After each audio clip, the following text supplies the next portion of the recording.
এই আমেরিকা যখন দেশ ভাগ করে তোদের জিন্নাত কি বলছিল রে? এই শুয়োরের বাচ্চা, তাদের কাছে যান। কে এই পৃথিবীতে কে হিন্দু আর কে মুসলমান? একই জমির তো ভাত খাস, একই জমিতে একই মুদিখানার দোকানের বাজার করিস, একই মাংস, একই মাছ।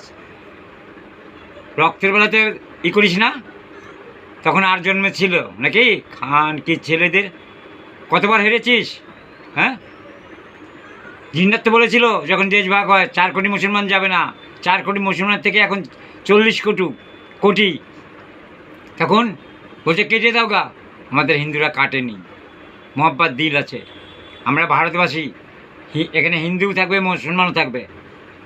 গণতন্ত্রে হিন্দুর রাষ্ট্র বানানোর থেকে আবার গণতান্ত্রিক ছু দিয়েছেও খান কিরপুলা।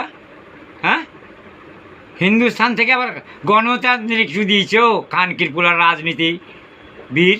সব সব রাজনীতিবিদরা খারাপ না, আর সব হিন্দু খারাপ না, সব মুসলমানও খারাপ না।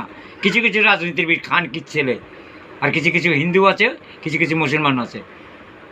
একই রক্ত, একই বাজার। কই মুসলমানের জন্য আলাদা বাস হয়নি, ট্রেন হয়নি? একই হসপিটালে, একই ডাক্তার, একই খাবার দোকানে খাচ্ছি। হিন্দু মুসলমান মারা এসছো, আবার খান কি ছেলেরা বলে 2 ঘন্টার ভিতরে ভাগীরথীর কেটে, এবার কেটে দেখা 2 ঘন্টার ভিতরে। সারা ভাতারের খাবার নাঙের গীত গাইবা তো নাঙের দেশে চলে যাও। খান কি ছেলেরা মিনি পাকিস্তান বানিয়েছো তুমি না? সেই চলে যাও সেই মিনি পাকিস্তানে ভাতারের খাবার নাঙের গীত গাইবা না? নাঙের দেশে যা তাকিয়ে আর যা গরম করগা। মাঙের পুত, দেশে থাকবি তো দেশের হয়ে চলবি।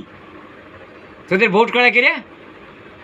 ভোটের থেকে তোদের নাম কেটে দেওয়া উচিত, তোদের সব চুলকানি ঠান্ডা হয়ে যাবে। ভোটের থেকে রাজনীতি নামই কেটে দেওয়া উচিত। ভোটের থেকে নাম কেটে দাও, নাম কেটে দাও, নাম কেটে দাও ভোটের থেকে, শালা শুয়োরের বাচ্চাদের। তাহলে চুলকানি বেরিয়ে যাবে। থাকো, কিন্তু ভোটের অধিকার তোমাদের হবে না। যা।